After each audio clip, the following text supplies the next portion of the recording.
दिल्ली सरकार चुनी हुई सरकार के हक में सुप्रीम कोर्ट की संवैधानिक पीठ ने एक तरफा फैसला दिया कि दिल्ली की चुनी हुई सरकार के पास लैंड, लॉ एंड ऑर्डर और पुलिस के अलावा सारी ताकत है, सारी पावर है, लेकिन केंद्र सरकार ने केजरीवाल सरकार की ताकत छीनने के लिए उस 8 साल के संघर्ष के बाद 8 दिन के अंदर अंदर एक अध्यादेश के माध्यम से एक नया कानून लेकर आ गए जो सारी पावर दिल्ली की चुनी हुई सरकार से छीनकर एलजी साहब के हाथ में दे देती। अध्यक्ष महोदय, इस 2023-24 में अफसरों को, जो दिल्ली सरकार के अफसर हैं, उन्हें बार बार डराया गया, धमकाया गया, उन्हें धमकियां दी गई कि अगर चुनी हुई सरकार के साथ काम किया तो तुम पे विजिलेंस इंक्वायरी कर देंगे, तुम्हें सस्पेंड कर देंगे, तुम पे सीबीआई और ईडी के केसेस लगा देंगे। और कई अफसरों के साथ ऐसा किया भी, जिससे अफसरों के मन में एक भय बैठ गया कि अगर चुनी हुई सरकार के साथ काम करेंगे तो हमारा अपना करियर खराब हो जाएगा। ना सिर्फ अफसर, दिल्ली की चुनी हुई सरकार के मंत्रियों पर, रूलिंग पार्टी के विधायकों पर केंद्र सरकार ने सीबीआई के केस किए, ईडी के केस किए, तरह तरह के केस किए। तो जिस साल का ये इकोनॉमिक सर्वे अध्यक्ष महोदय आज हम सदन पटल पर रख रहे हैं, वो एक ऐसा साल रहा है जहां पर केजरीवाल सरकार के काम रोकने की हर संभव कोशिश की गई। लेकिन इकोनॉमिक सर्वे तो देखिए प्योर डेटा है। एलजी साहब चाहे कितनी भी चिट्ठियां लिख लें, हमारे मुख्यमंत्री जी को कितनी भी गालियां निकाल लें कि तुमने कोई काम नहीं किया दिल्ली में, लेकिन आखिरकार डेटा तो डेटा है।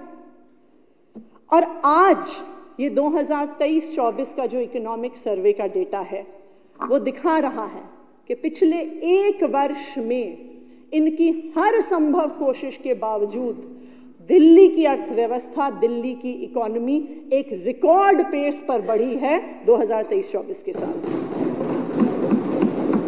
ये इकोनॉमिक सर्वे दिखा रहा है कि पिछले 1 साल में दिल्ली के लोगों की प्रति व्यक्ति आय बढ़ी है।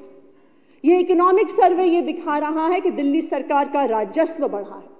ये इकोनॉमिक सर्वे ये दिखा रहा है कि लगातार हर साल की तरह दिल्ली सरकार का, केजरीवाल सरकार का बजट मुनाफे में रहा है, फिस्कल सरप्लस में रहा है। ये दिल्ली का इकोनॉमिक सर्वे दिखा रहा है।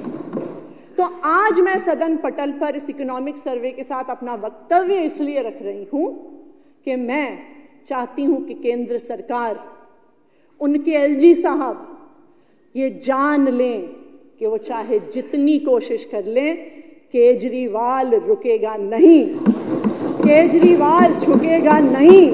और जब तक अरविंद केजरीवाल दिल्ली के मुख्यमंत्री हैं, दिल्ली का विकास रुकेगा नहीं। दिल्ली वालों की जो जिंदगी का बेहतरी का प्रयास ये सरकार कर रही है, वो प्रयास रुकेगा नहीं।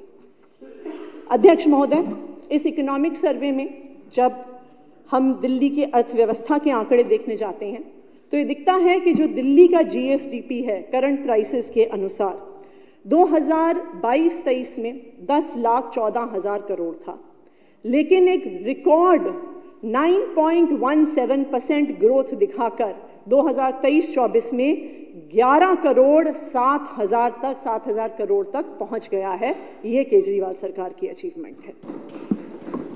जब दिल्ली की इकोनॉमी, देश की इकोनॉमी के साथ 2021-22 में कोविड के दौरान कॉन्ट्रैक्ट हुई थी, तो दिल्ली ही एक इकलौता राज्य है जिसने 2021-22 में 8% के रेट पर और 2022-23 में 7.85% के रेट पर रियल जीएसडीपी ग्रोथ दिखाई है, जो पूरे देश में कहीं पर देखने को नहीं मिली।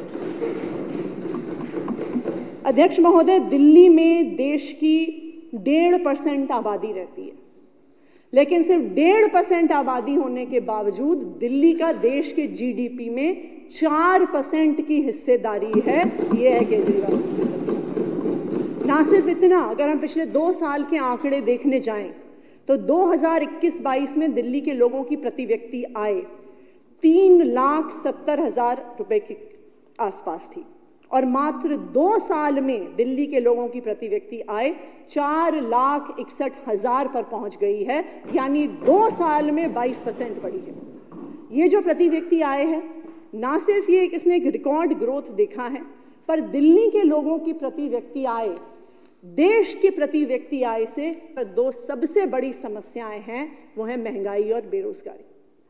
आज भारत का जो महंगाई दर है, जो इन्फ्लेशन रेट है, वो पूरी दुनिया में दूसरे नंबर पर है। पूरी दुनिया में सिर्फ एक टर्की देश है जिसमें महंगाई भारत से ज्यादा है।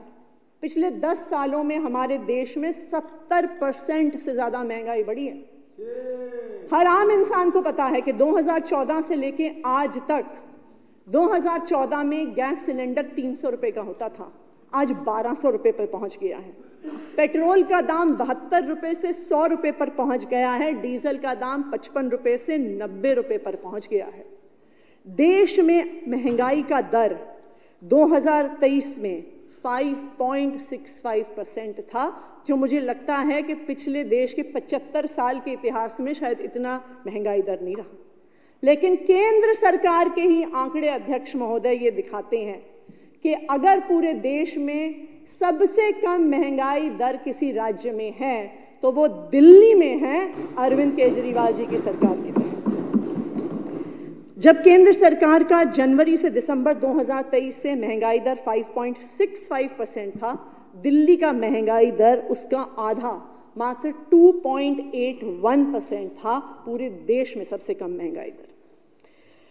दूसरी देश की सबसे बड़ी समस्या, अध्यक्ष महोदय, है बेरोजगारी। बेरोजगारी पिछले कई सालों से अपनी चरम पर है। अगर आप नेशनल लेवल का अनएम्प्लॉयमेंट का डेटा देखें तो 5.65% अनएम्प्लॉयमेंट आज देश में है।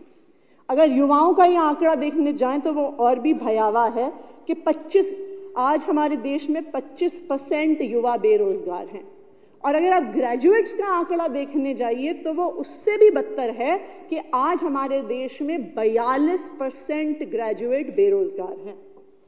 लेकिन दिल्ली की सरकार, अरविंद केजरीवाल की सरकार ने ना सिर्फ दिल्ली में लोगों को रोजगार दिलाया, पर दिल्ली में बिजनेस अपॉर्चुनिटीज भी बढ़ाई, जिसकी वजह से एम्प्लॉयमेंट अपॉर्चुनिटीज बढ़ी हैं।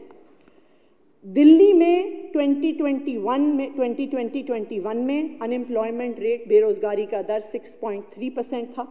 लेकिन पिछले 2 सालों में कोविड के बाद फिर से इकोनॉमी को जो फिलिप देने का, बूस्ट देने का प्रयास हमारी सरकार ने किया है। 2021 के 6.3% अनएम्प्लॉयमेंट रेट से 2022-23 में यह आंकड़ा मात्र 1.9% पर आ गया है।